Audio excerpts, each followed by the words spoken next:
Opel Astra je avto z zelo bogato zgodovino, če štejemo tudi vse predhodnike. Zgodba se začela že davnega leta 1936, ko so dobili prvi kadet, ker takrat mene seveda še ni bilo, niti kot ideja. No, 90 let kasneje pa imamo že prenovljeno Astro L.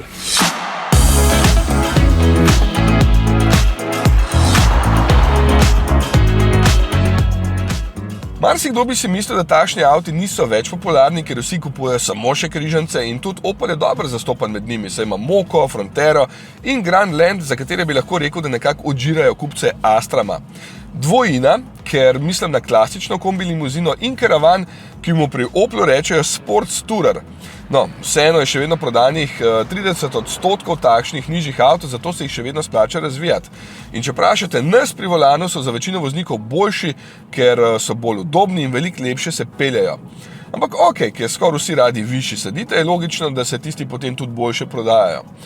Prvič se je ime Astra pri Oplu pojavilo leta 1991, ko je model zamenjal prejšnji kadet in ko smo mi dobili svojo državo. Astra F je bila to, gotovo se dobro spomnite, ker se je tudi pri nas dobro prodajala, trenutna generacija se imenuje pa Astra L. Prvič sem jo videl letos v Bruslju in moral prav dobro pogledati, da se sploh opazil kakšno novost.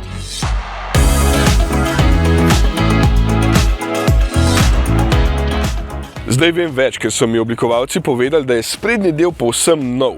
To imenujejo osvetljen kompas, ne? Tukaj na sredini. Ideja pa smo prvič videli lani na tem konceptu Corsa GSE Vision Gran Turismo na salonu v Münchnu. Čeprav je v centru pozornosti tukaj osvetljen Oplov logo, imajo tukaj največjo vlogo Oplove luči Intellilux HD.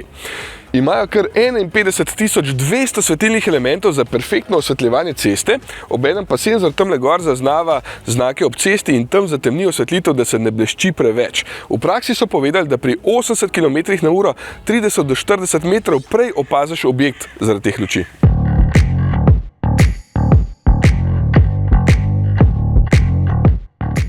Pri ostalih stvareh Opel stavi predvsem na enostavnost. Še vedno je tukaj nekaj pravih gumbov, potem 2 10-palčna zaslona sta po novem na ohišju iz magnezija in imata menije z majčkeno drugačno grafično podobo. Tukaj so uporabili satenasto sivo plastiko, na kateri naj se ne bi poznale praske.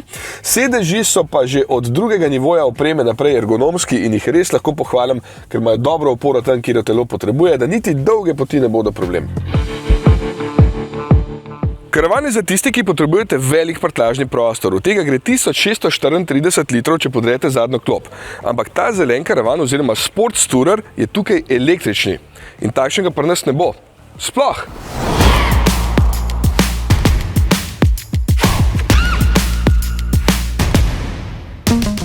Zanimiva odločitev v današnjem času, ampak Slovenci vseeno še nismo toliko za električne avte, zato so se odločili, da bo pri nas v ponudbi dizel.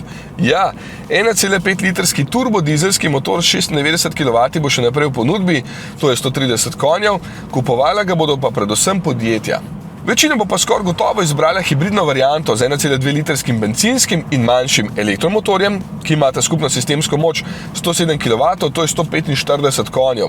Še višje na lestvici pa je priključni hibrid, takšen ga vozim zdaj, in ta ima po novem majčkeno večjo moč, 144 kW, to je 196 konjev, pa tudi večjo baterijo s kapaciteto 17,2 kWh za mal večji električni doseg. Zanimiv je bil še podatek, da je povprečna poraba goriva tukaj pri čisto prazni bateriji 5,4 litra.